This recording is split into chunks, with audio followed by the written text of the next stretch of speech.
Raghu from Bengaluru is asking whether any prospects exist for purchase in the defense sector, and he specifically spoken about Cyient DLM.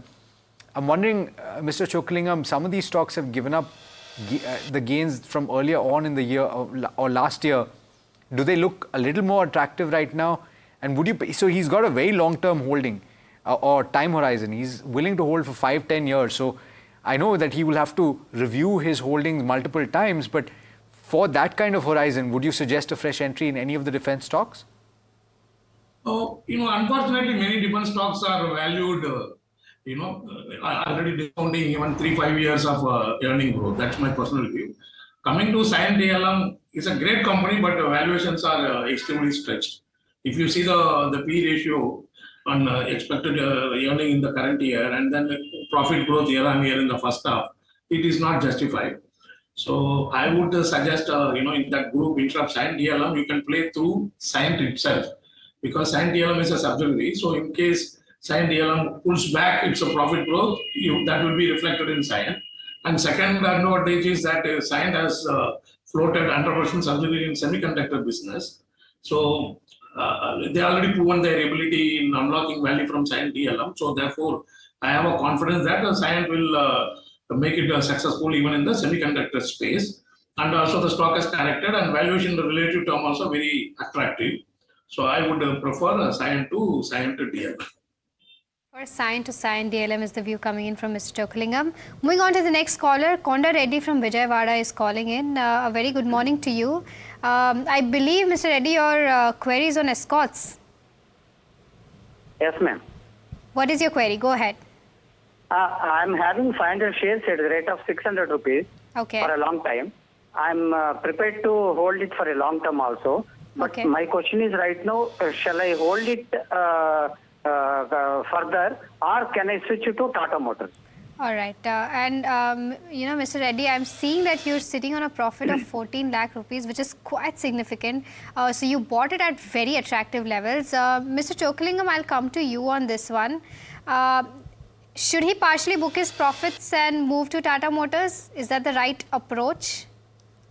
My personal research perspective is that one can partly sell and put it in the FD instead of buying Tata Motor, because in my view, Tata Motor has got a lot of uncertainties. As I already discussed about passenger vehicle and even SUV sales, suddenly the growth rate, which was too robust, has come down. Then you always have a little volatile European business. So I am not pretty confident.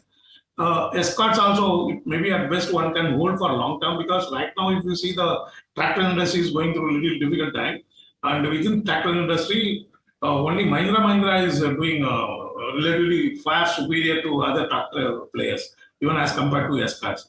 But however, in a nutshell, Escort is a long term definitely great hold. But if this kind of latest monthly performance continues, then Escort can correct in the short term. So therefore, either it's a hold or, book profit and safeguard the money. Safeguard the money. Of course, be mindful of the tax treatment of your fixed deposits. You will be taxed at slab rate. So pay attention to that. And this is, by the way, an equity query show. And Mr. Chockalingam is telling you that there are better options available, not Tata Motors for sure, though. We've got the next caller. Suman is calling in from Hyderabad. And Suman, thanks so much for calling us. I believe your question's on Everest Kanto, right? Yes, correct. Yes. Please go ahead. Yes. Yeah, I have just acquired this Everest Kanto at 160 rupees, 1500 shares. Okay. So just wanted to know what is the long-term view on this company. I can hold it for about 18 months. 18 months, okay. And you bought this based on the price action, is it? Yeah, yes, price action, correct. Price action, all right. So, fundamental, I wanted to know. You want to know about fundamentals, okay. Mr. Chockalingam, I'm coming back to you. This is a manufacturer of high-pressure seamless gas cylinders. And it is essentially equipment used for the storage of natural gas as well as liquids and air. What are the prospects? Have you studied the company? Yeah, I would not give buy call. Rather, I would sell, because for two reasons. It's trading around 30 PE. I feel certainly it is highly stretched. And also, if you see the annual trends of its business over the last 5 years, extraordinary volatility in the bottom line. If from 15 crore it goes to 228 crore, then becomes a 53 crore. So I always do not give very high valuation multiple. Within a span of 4-5 years, if you have huge volatility in the bottom line. So therefore, I would maintain a sell call on Everest Kanto.